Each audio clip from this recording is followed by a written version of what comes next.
Hi, I'm Debra Birnbaum with Gold Derby, and I've gathered two of my friends, Matt Brennan from the LA Times, Jazz Tangcay from Variety, so we can talk about what's happening in the crazy world of awards. Very busy week, guys. What is going on?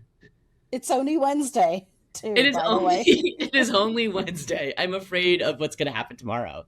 So as we're sitting here, the news just broke this morning that as of 2029, the Academy Awards are moving over to YouTube. Matt, I'm going to start with you. What's your reaction? What do we think? Well, it had been reported months ago that YouTube was in the conversation around the renegotiation of the Oscars rights. So I can't say that I'm completely shocked. It does feel like a marker in Academy and film history for the 100th anniversary of the Oscars to be on ABC and the 101st to be on YouTube. It does feel to me like it is a symbol of a much larger sea change that's taking over the industry right now. And it suggests the massive power of YouTube. I don't know the details of the plans, but if they're going to show this for free worldwide, it's not going to look like the Oscars of yore, but it does probably suggest that the deal with YouTube is lucrative enough that the Oscars feel like this is the right path forward for the Academy, because obviously the Oscars are their biggest revenue driver. So I hate to be nostalgic for the days of broadcast television, but it does feel to me like when we're talking about, the Oscars being a water cooler event, I'm curious to see what that looks like when it shifts from broadcast to streaming. And the old fogey in me has a little bit of trepidation about that, but the jury is still out and we have several years before the transition actually happens. So for now, it's just like, wow, the times they are changing. For sure. Jazz, what's your gut reaction? I think to echo Matt, my whole reaction is wow. I think, we've all been following this. We know, we knew this was in the ether and something was going to happen. I don't know who had YouTube as the winner here, but I think it's going to be interesting. I think it's going to make for an interesting ceremony. I mean, we don't know anything about it other than the statement. I'm curious that comment about how we're going to be able to celebrate cinema and inspire new generations of filmmakers. I'm like, okay, let's see what you're gonna do. But the Oscars have always been this thing of sitting down for 4 hours or 3 hours, watching watching the ceremony and the commercials. So what happens to the commercials? No more commercials. Do we get a longer show? Which has always been, a factor with the broadcast ceremony. So I'm just curious to see what happens in this, ever changing world that we seem to be living in. And, it changes every day. Like who knows who's going to buy who tomorrow or put a deal out. So I think, just buckle up, kids. It is interesting that you say that, Jazz, because I have been thinking about, in the last couple of years, as the Academy has started to add categories, like there was that long period where it was like, can we condense? And now with casting and then stunts, there is a kind of almost like an impulse to say like, well, no, why don't we just go maximalist? And in a way, the YouTube deal kind of facilitates that because they don't have to worry about trying to pack it all into 3.5 hours. I don't know if I personally want to cover a 5-hour award show, but they could have a 5-hour award show. Yeah. But that also begs the question, are we going to see like an influencer category? And I'm not putting that out there. I'm making a bad joke. But my point is like, are we going to see the additions of new categories that particularly, reflect the audience of YouTube? Who knows? I mean, 4 years is a lifetime. I mean, who would have predicted Netflix buying Warner Brothers? No one had that one in the lottery. So we've got lots of questions and 4 years to get the answers. But it certainly was a surprise. So speaking of surprises, yesterday we had the shortlists. I think there was a lot that we certainly predicted and a lot that we saw coming. But what shocked you the most? Jazz, do you want to start with that one? I think, and I say shock in the most positive way of like the Sirat showing and just that having, I assume we've all seen it. It's such an incredible film. Speaking of shocking, it's a very good way to describe it. It's a great film that is shocking. Sure. And, so, the music, the score, the sound, all of it is so incredible. So to see that have a strong showing on the shortlist, I thought that was kind of a shocker. Also, the omission of The Testament of Anne Lee. Like, I felt people really loved this film, or some people did. And I thought it would at least make the cut for original song, maybe, or costume, and it just, even hair and makeup, but it missed everywhere. So those are kind of the ones that stand out. And also the strong showing for Wicked, but we'll talk about the strong showings, I guess, in a minute. For sure. Well, that actually, I mean, I will echo your answers, Jazz, and add that The Testament of Anne Lee, I think, is my favorite film of 2025. So I was really disappointed that it didn't do better, because I think it is really a gorgeous work of art, especially the devotional sequences. But I will say, on the flip side of that, as someone who, I'm a fan of Wicked, but was more engaged by part one than by For Good, I think this was an important reminder that, like, there is a strong Wicked contingent in the Academy. For anyone who was sort of feeling like the buzz around For Good was not as sustainable as part one, I think the shortlist, I don't think it's fair to call it a shock, but I think it was an important reminder that constituency is there, and that it had a strong showing. No, I think that's a good point, because there was a lot of questions about Wicked for Good and where it stood going into this. And I think those were really needed for Wicked's campaigns, shortlist placements, saying, okay, there's a lot of support here. That's going to be really good for it. I don't think it's as much of a question. I think there's definitely more momentum than maybe people thought or suspected. But let's go back to, Anne Lee. Where does that stand its campaign now? Amanda Seyfried has definitely been on the bubble. Can she recover from this? Is there a way to sort of turn that narrative around? I mean, I think it will hopefully benefit from the reviews of the film as it comes out in the coming days. We're recording this on Wednesday the 17th. So, like, there hopefully will be a whole raft of pieces of writing that come out in the next couple of weeks about how great she is in the movie. And I think it is theoretically possible to reward an actor for singing and dancing in a movie, even if you don't reward the songs or the music. And so I don't think she's completely out of the running. And Glenn Whipp, our awards columnist, pointed out recently that in a way it does give them the opportunity to focus Searchlight can focus all of their energy on her now, because I think she's really the last one that they have left in the running after Is This Thing On got blanked by the Globes. So it does make it easier for them to allot resources, I guess. Right. I guess, a better way of asking the question is, like, is there a way to turn this narrative around? Like, okay, but then I guess you sort of answer that too. Take the message of the shortlist and just say, look, this is the way we're gonna focus this going forward. Jazz, is there any other message that you took away from the shortlist that you would take back to those campaigns? The one thing that I was really impressed by is the strong showing of women across the board in directors. So, it's like, just keep doing what you're doing, because, like, something is working. Like the female filmmakers in oh my God. Yeah. In cinematography too. 3 women showing up. No woman has ever won that Oscar yet. And it's like, one of you is one step closer. I think, we all know who the front runner is right now, but let's not count our chickens yet. Yeah. And also, like, the international features having, a really strong showing too. It's like, just keep doing what you're doing. For sure. It's working. My question for you all is, like, let's say Neon ends up getting all 5 of the final slots. What does that campaign look like? Like, where it's all you have all of your children competing against each other in the same race. Unsubscribe. I mean, again, champagne problems, but they're all really great films. I mean, I think to me, like that's the taking, the surprise showing of Surratt is again the message we keep learning every year is how strong the international voting base is.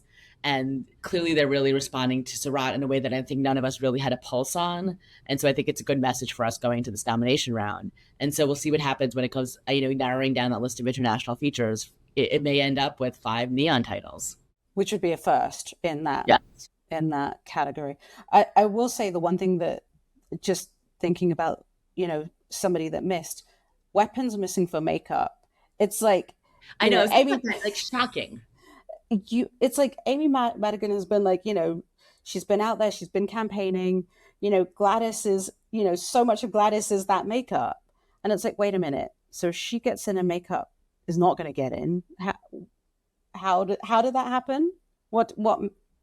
So does she miss because makeup missed? Or do I turn it around? And because I'm trying to be optimist here. Does this help Amy's campaign to say she missed on makeup? We've got to get her in for acting. Yeah. I'm trying to be optimistic here. My other question is about casting, because look, this is obviously the first time we're seeing this category. This is the first time we're understanding how they're going to vote. And I think, trying to get inside that branch's head, they're putting their stamp on trying to introduce the larger voting body. This is what matters to us. So not to dwell too much on Surratt, but this is a cast of unknown non-actors. And they're saying to this voting body, this is something that matters to us. This is something that we're paying attention to. It's not legacy. Some of them are legacy casting directors, but this is a film that casts non-actors. And that's something that we value. Yeah. It's very interesting to that point because, again, Surratt showed up, but then I thought maybe Francine Maisler or Nina Gold, we'd get doubles, right? Right. But that didn't happen at all. Nope. So maybe we're not going to have a year where it's just 2 casting directors dominating the field, but definitely not this year anyway. And it also felt like this, again, it was going to be so telling, like, was this going to be, and I know they didn't want it to be the equivalent of the ensemble. They didn't want it to be, I really keep catching myself to say, the Actor Awards ensemble race, the newly renamed Screen Actors Guild Awards. So they wanted it to feel different. So is the casting award going to look like the best picture? I'm not sure. I don't think so. I think it's going to feel completely different, or maybe with some exceptions. We'll see. I think that's going to be interesting because some people said, okay, is casting, that's our 10 best pictures. I don't know. Like, we don't know yet because we don't know. It's the first year. Maybe after 3 years, we'll have an idea when we start seeing, the trends and the patterns, but we can't predict yet. No, not yet. Any other takeaways from shortlist? Avatar, disappointing, not surprising. Yeah, I mean, I think what's interesting about Avatar now that the reviews are starting to break is my feeling walking out of that movie was it's going to need to do well with critics and well with the box office to kind of like catch up breaking this late. It didn't feel as inevitable as 1 and 2 maybe did. And I don't know in the aggregate that the reviews have been strong enough.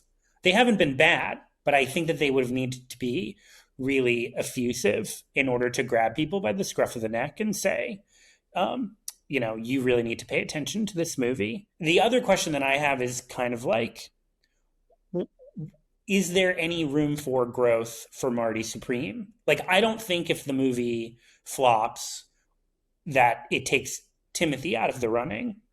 But if it is a huge hit, kind of success, does that bump Josh Safdie up into the final 5? Like, I don't know if I think that either. It does feel like it's interestingly, it doesn't feel to me like there's a lot of movement around the Christmas releases still to be had, but maybe I'm being too narrow-minded. No, I mean, I would love a December surprise.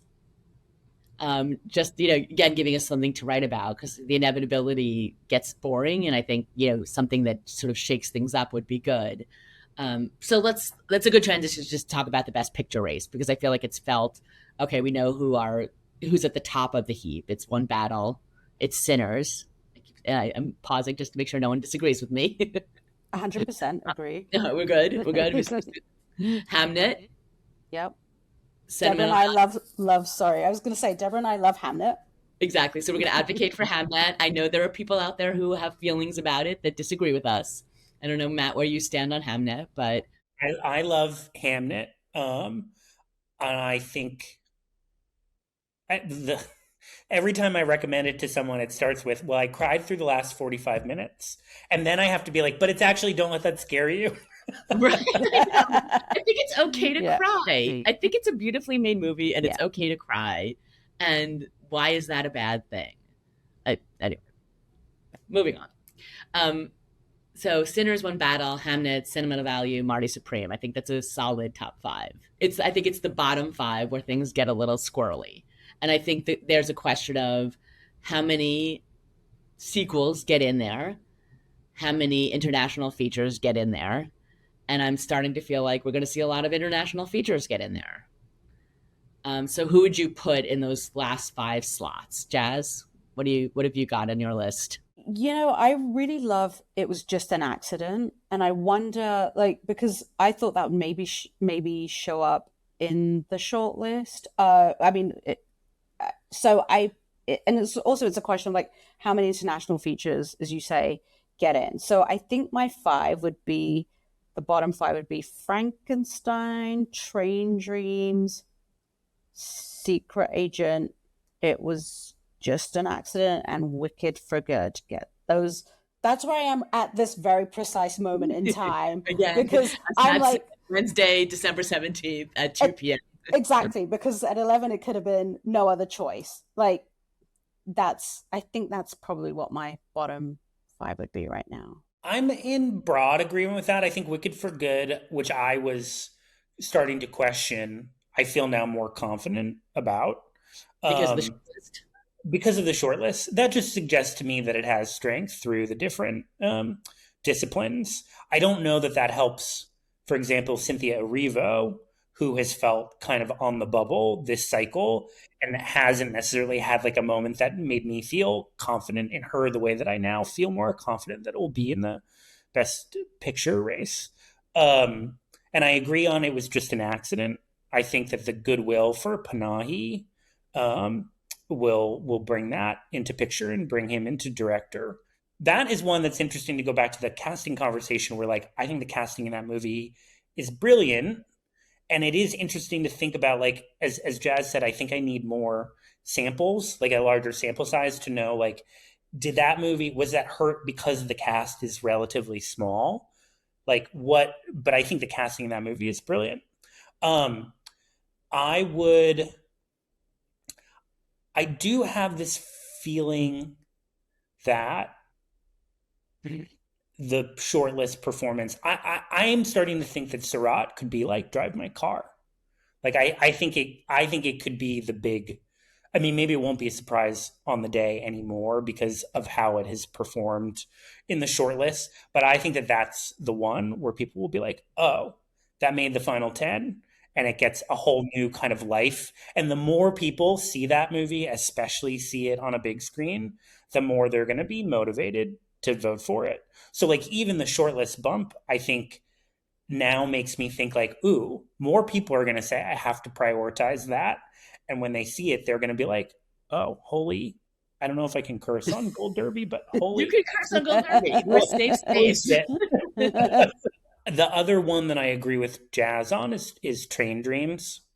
That feels to me like the movie that is building the most momentum at the right time. And I think to the point where like I'm starting to maybe think Joel Edgerton too, in the actor race. And then it feels like the 10th slot to me then is between Frankenstein, a movie that seems to have a lot of appreciation in the crafts, but didn't have like great support with critics. But audiences kind of started to build momentum behind it when it dropped on the platform. And Avatar, which it's like, I go back to the thing that I've been thinking since the beginning of the season, you kind of like don't count James Cameron out.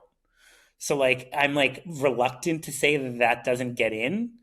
If I had my druthers though, I think I marginally prefer Frankenstein. I didn't have some of the problems with the emotional tenor of that movie that some of the critics did.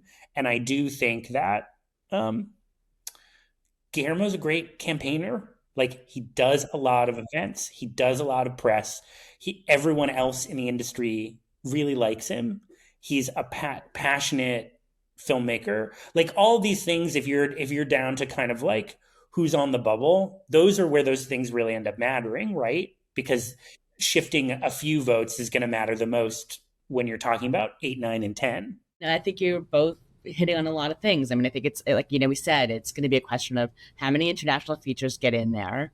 I think the Seurat bump, as you called it, from the shortlist is going to be an interesting question, because I think a lot of people are now going to be motivated to check it out. And I think the impact on titles like Secret Agent, as I always say, as we learned last year, don't count out the Brazilians. And I think Secret Agent is always really strong. Obviously there's also no other choice. I mean, well, you've got sentimental value, and it's just an accident. And I'm not saying people are like, oh, I'm only going to vote for 3 international features. I don't think voting works like that. I think they all each individually have their own fan base and support. But I think it's really, could we see 4 in the top 10? I don't think it's out of the question at all.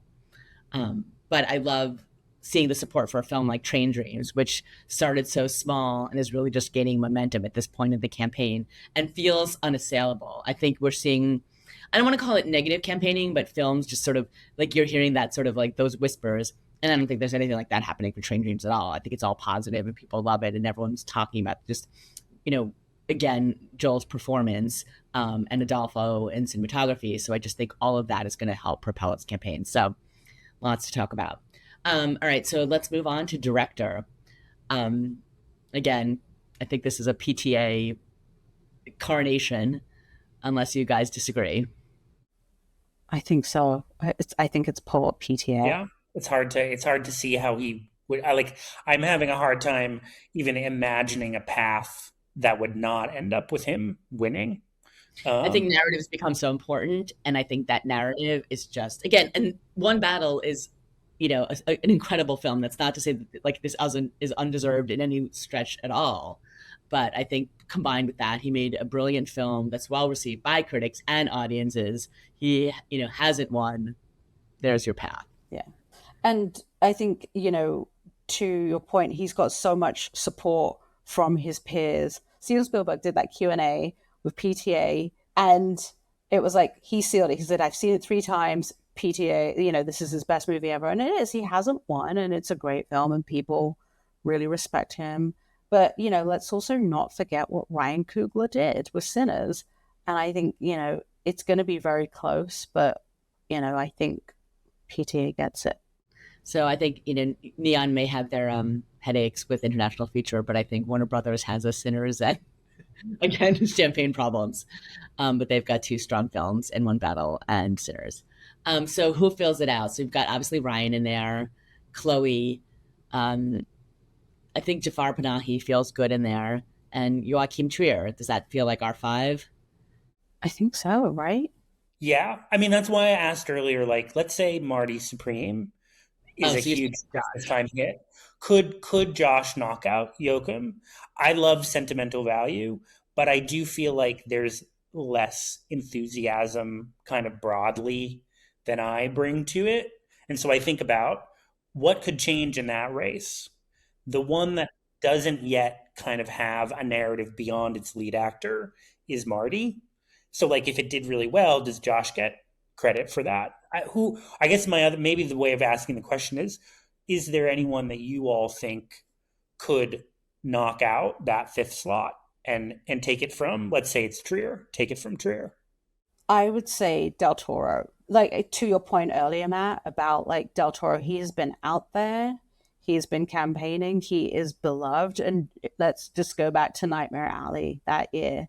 I feel if anybody's going to take that 5th slot, I think Guillermo could stand a chance. That'd be my 5, 6. Right. I want to talk about Timothy's campaign and how he's been out there campaigning and what your take on it. Is it working for him? Is it not working for him?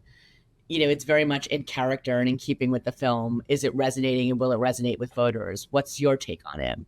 And does it get him the Oscar? I mean, we're all assuming he's a lock for a nomination. I'm not questioning that at all. Somebody said to me the other day, they're like, they feel he could be a little bit too young to win the Oscar. And he, and supporting that is, him being out there campaigning in this way. Um, it, you know, it, I think, I don't know. I really don't know. Like, we know it's between Leonardo and Timothy, right? Like, that's where it is. Well, I would say that I guess I have two questions that I don't have answers to, but these are the questions that I'm going to be asking from now through March. One is, does stuff like the blimp work with voters? Like, I get the theory of the case of why that would work to get viewers, especially younger cinephiles, in a theater over the holidays. If there's an orange Marty Supreme blimp flying around over your city, like it's really fun, innovative marketing. I am not yet convinced that that translates to the kind of campaigning for a film or its performance that would actually get someone to tick the box. My second question is, if we assume that this is down to Timothy and Leo, how much does the kind of retail politics of campaigning, especially in phase two, matter? Like going up, shaking hands, meeting voters, kissing babies, that sort of stuff, which Timothy, I think for ways that have been very smart for his overall career, doesn't seem to do very much of, at least not in a public facing sense. But like, would he need to start doing that to overcome the concerns of that person that Jazz was talking about, saying, I think he's too young? Like, I think the only way you can overcome that is to like actually get in a room with people and convince them that you have like the gravitas. Um, and so my question is not, does he have it? My question is like, will he do the kind of legwork to show that he has it? Because I think he's been very clear that he takes his role as he takes acting really seriously and wants to do great, memorable projects. But if it doesn't translate into convincing the persuadable people who are a little skeptical, then can you get there? Obviously, Leo has gotten there, so that question on his side is sort of answered. And will there be some sort of, it feels like for Marty, it's about one performance. It's about Timothy's performance with one battle. There's a lot of nominations. There are a lot more that film's going to be carrying along with it. So we'll see. Just asking the question, we'll see. There's a lot more to come, obviously. So who else gets into Best Actor? We've got lots of names in the conversation. We mentioned Joel is definitely surging. Joel Edgerton for Train Dreams. Michael B. Jordan, certainly for Sinners. Who else is on your ballot? Matt, what do you think? I have not been as gung-ho about it, but given the critics' prizes, I think Ethan Hawke for Blue Moon. I think that is a great example of critics taking their opportunity to point to a movie and saying, you might not have taken this seriously, or you might have skipped over this when you were busy, but you need to make time for this film and this performance before you vote. And speaking of retail politics, like Ethan Hawke is known to be just like one of the great raconteurs in the business. And he's like very, he's a fun storyteller. He has a lot of friends in the business. He's been at it for a long time. And so, that to me feels like where my instinct is going at the moment. I'm with you 100%, Matt. I was going to say Ethan Hawke. It is such a great performance. It's a great movie. It's a showcase. Yeah, and that whole makeup too. Like, people don't realize how much that went into that transformation. And to your point, he's such a great person to have on a panel and just listen to him speak. So yeah, Ethan Hawke definitely would be the one that we need to to watch. And Joel's a dark horse in this race. Like, Train Dreams is, anybody you talk to about, what films have you seen? What are you loving? And these are voters. They're like, you know what really sticks with me? Train Dreams. Yep. And that's, it goes back to that cinematography. It goes back to that performance. And we're like, we need to watch Joel Edgerton a bit more carefully. And again, Ethan. To me, it's sort of like if you assume that Timothy, Leo, and Michael B. Jordan are 3, which I feel very confident that they're locked in. Then you have 2 slots for those 3 people that we've just named. And that's, I was saying just on Slack at work this week, that's why the Oscars are still so powerful, is like when you really do only have 5 slots, unless there's an actual tie, it gets really hard to not ever say like, well, but what if there were a 6th? What if there were a 7th? Like, you have to cut someone whose performance you think is really extraordinary. And I'm not like, I just don't, of those 3, it's a little hard for me. Ethan feels like he has the most new momentum. Joel's feels like the slow burn that isn't finished growing. Wagner's film, I think, like kind of had a bigger moment already, and he won at Cannes. But as you said, the Brazilian contingent and the international contingent are very powerful. So yeah, it feels like an unknown quantity to me. I do feel good though to be in a position to say like that we've named 6 people, not a single bad performance. Like that is some really great acting. Well deserved. Well deserved. Yeah. And I think your point is well taken. Like that's what makes the Oscars the Oscars. There's 5 slots, not 6. It's not divided by genre. So it's premium. And these are all really well deserved. All right, so let's move over to actress. I know I said it'd get out here in half an hour, and I have completely lied to you all the time. It feels like there's a lot of movement here just in terms of like Cynthia. I mean, I would have said, a couple of weeks ago, Cynthia felt like a lock. It feels like that's changing just perceptions about Wicked's performance. But this feels a little bit all over the place. Hopefully our beloved Jessie Buckley is still in there. Renata Reinsve for Sentimental Value. I feel like we can feel good about those 2.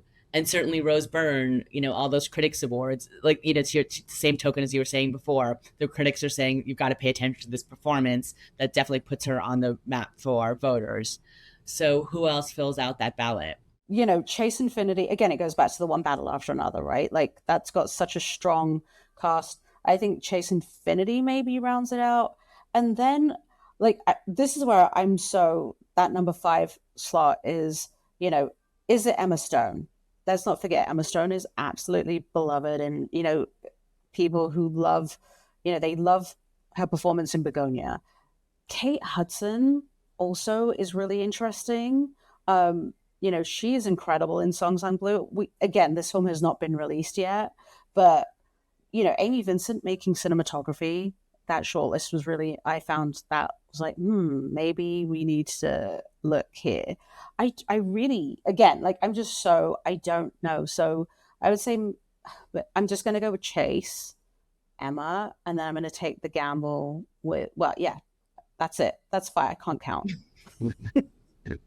You can't have 6. Chase and Emma. That's it. That's where I'm going to go. Okay. I 100% agree on Chase. I think not only does the back half of the movie really like hinge on her performance working, because she's the connective tissue among all the different storylines. But I also, as you said, Jazz, I think she benefits from the sort of rising tide lifts all boats theory. Gosh. I mean, I don't want to count Amanda out yet. And she does have the housemaid, which like is just an opportunity to like get her face and name in front of people, more people than will see The Testament of Anne Lee, maybe unfortunately. But I love that performance. I do think that Song Sung Blue, Kate to me has I think a narrative advantage over Emma Stone, as great as Emma is in Begonia. Emma having won 2, both of which relatively recently, feels like I do think that as good as the performance is, I don't think people feel as motivated to reward her again. Whereas Kate's last nomination was 25 years ago, this cycle for Almost Famous. And this role feels like there are echoes of her character, of Penny Lane in her character in Song Sung Blue. So if there's someone who like benefits from the kind of intangibles, I think Kate Hudson is the one that I would pick for number 5. But yeah, it's tough. Again, you feel like bad. I don't want to leave anyone out, but I guess I'm not a voter, so it doesn't matter. Do you know how painful it was to like leave Cynthia out? It's like, it is I know, a it's great really hard. performance. Yeah. It's such a great performance, but it just feels the softening of the film. It has nothing to do with her performance. I think she's just a victim of that. She is so extraordinary, like as a vocal artist, as an actor. I think it is kind of the overall Wicked for Good problem, which is any fan of the Broadway show will cop to the fact that the second half of the show isn't as strong as the first. And when you lead with your best material, I think it's easier for voters to sort of say, well, this already had its moment. And I think the way that the plot works is like it allows the crafts to kind of explore new tones, but it doesn't allow as much expansion for the actors, if that makes sense. But yeah, it's tough. Yeah. So I think it's a good segue to move into supporting actress quickly, if we could, to talk about Ariana, who feels much more secure in supporting actress.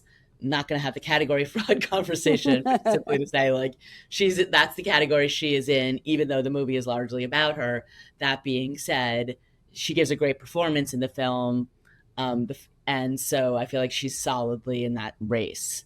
But she's up against, with sort of interesting competing actresses from the same film. We've got 2 women from Sentimental Value, 2 women from One Battle. It'll be interesting to see if they cancel each other out, or one or either gets in. What do you think? Matt, you want to take it? Yeah, I mean, I think I'm in the camp where I see Tiana Taylor and Inga Ibsdottir Lilius getting in for their films and not Regina Hall or Elle Fanning. And that's no knock on the work that Regina and Elle do in the movies. I think it is, Elle does like this kind of extraordinary thing where she has to play a middling actor trying to be a better actor. And like, that is, I would imagine, pretty hard for a good actor to do. But it doesn't, but I think just the conversation around Sentimental Value has been so much around how Inga is this kind of incredible discovery that a lot of folks in the States, at least, haven't seen before, and becomes so key to the emotional center of that movie. And Tiana is just like she's the person that I kind of picture when I think in my head about One Battle. Which is amazing. She just she's only in the first act of the movie. That's impressive. She defies the rule that like, what do you walk out of the movie thinking about? But she is, she's so powerful in the first half. So then the question goes back to, we were talking earlier about Amy Madigan. So that would be if it's Ariana, Tiana, Inga. Amy Madigan, I was more certain of, and now I'm like maybe a little bit less, because I don't like Jazz. I don't really know how to read weapons being left out of makeup. Like, is that beneficial to her or harmful to her? But let's call her 4 for now. I'm gonna go with actors vote for actors. That's me. I have been on the Hedda train from the word go, and I think realistically it's now shaping up that maybe it gets in for adapted screenplay for Nia DaCosta, which would be hugely well deserved. That's a great script. And Nina Haas.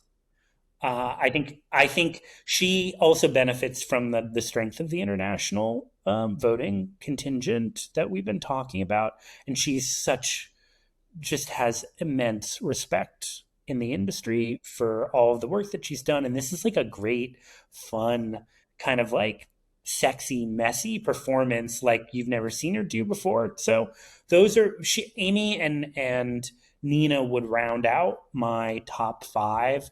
But if One Battle and or Sinners have like just a massive day, I could see Regina or Wumi breaking in.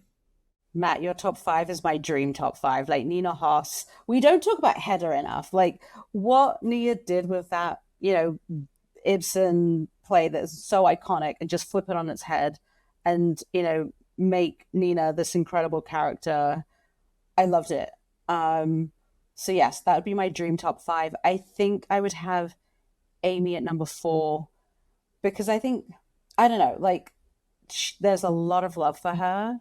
But again, where do we look? Does she miss? Does she get in? But I'll say that. I wonder where Gwyneth fits in because I thought she was great in Marty Supreme. I loved seeing her back on the screen. It's been like 6 years since she's done like a feature film, and it's such a great role and a performance.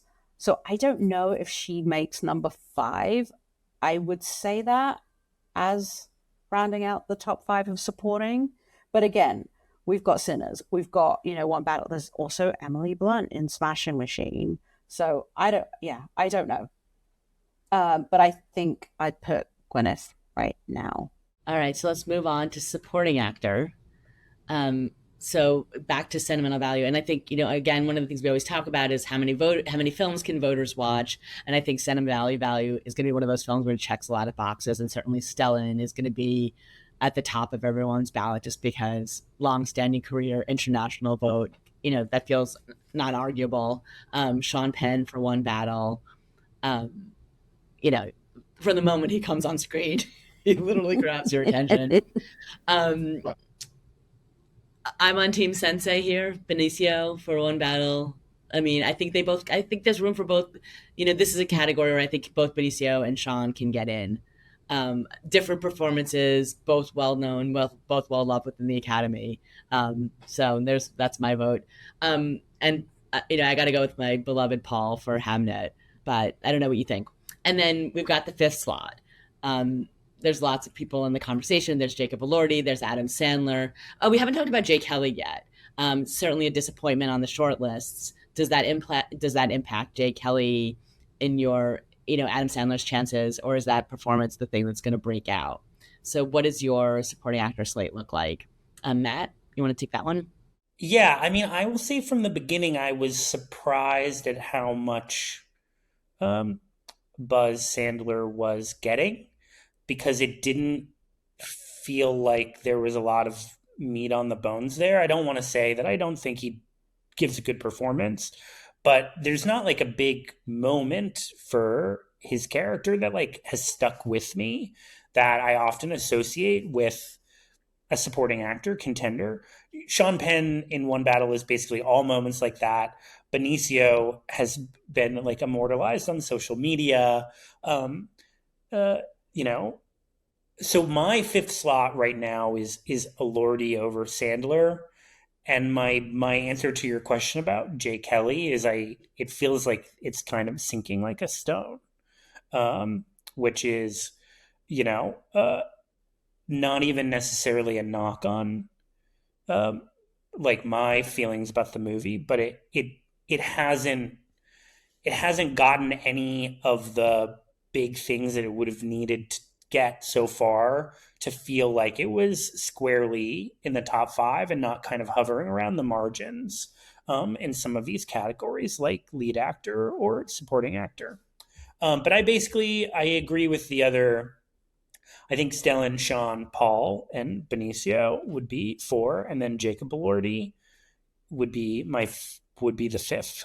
Pretty much in agreement with you, Matt. I think Jacob Elordi is, if you were to look at it today, I think Jacob Elordi's performance as Frankenstein is a lot stronger. There's a lot more support and love for Frankenstein overall. And Jay Kelly, yeah, I think it's, let's see what the actors do. I keep calling it by its old name, but let's see what the actors do, because that will give us a better indication. But I think for now, like, that top 4 and Jacob would be a 5. And we haven't talked about the Globes specifically, but I would say if you just look at the Globes as like taking a temperature of where international sentiment lies, because if you think of, okay, you've got 400 international voters like that performance. And that's something that says to me, okay, that broke through. They liked Frankenstein and they liked Jacob Elordi so much that they nominated him for a TV show too. So, I know that doesn't necessarily correlate to AMPAS voters, but at least it says that there's international support there for Elordi. I want to give attention to some of the below the line categories, but we don't have time to run through them all. So I would just ask you to pick out one that you're particularly paying attention to, or that you're particularly passionate about, that you think we should be paying attention to, or that you really love. So Jazz, you want to pick one? I think I'm gonna go with costume. If you know me, you know I love my costume designers and that race, the work they do. I think it really right now is a 2-horse race. It does Paul Tazwell for Wicked for Good, make Oscar history. We've not had this before. We've had a sequel come out. I shouldn't call Wicked a sequel. We've had 2 films come out back to back. When Ruth Carter won for Black Panther and Wakanda Forever, there was a gap between that. So if Paul Tazwell, his work in For Good is phenomenal. That detail, the Easter eggs, it's the storytelling that he does and just expanding that world is so great. And then what Kate Hawley did for Frankenstein, I think she is currently the front runner if I go by what's on Gold Derby, right? So I think that's going to be an interesting one to watch for sure. Like, does he repeat? Does she win? She's never won an Oscar either, so. Can I just say, I walked out of Frankenstein, and the 2 things that I thought were, wow, that's the best thing Jacob Elordi has ever done. And, oh my God, Mia Goth's dresses in that movie are extraordinary.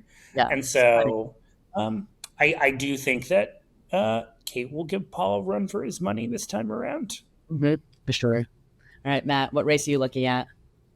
I'm a documentary nerd, so documentary feature. And I've been saying since Sundance that this is every year I feel like it's a strong year for documentaries, but this year is an especially remarkable year for nonfiction filmmaking.